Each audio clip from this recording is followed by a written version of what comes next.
বিসমিল্লাহির রহমানির রহিম।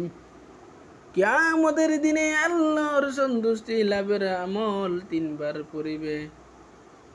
রদিতু বিল্লাহি রাব্বান ওয়া বিল ইসলামি দীনান ওয়া বি মুহাম্মাদিন সাল্লাল্লাহু আলাইহি ওয়াসাল্লাম নাবিয়্যা।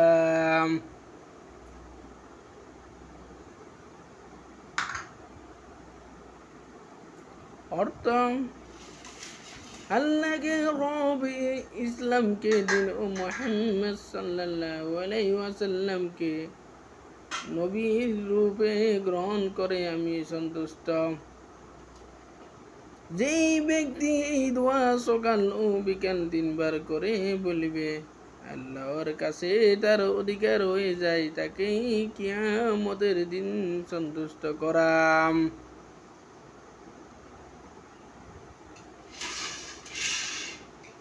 رضيت بالله ربا وبالإسلام دينا وبمحمد صلى الله عليه وسلم نبيا।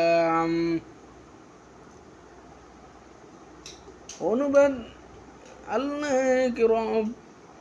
আল্লাহকে রব, ইসলামকে দিন ও মুহাম্মদ সাল্লাল্লাহু আলাইহি ওয়াসাল্লামকে নবী রূপে গ্রহণ করে আমি সন্তুষ্ট।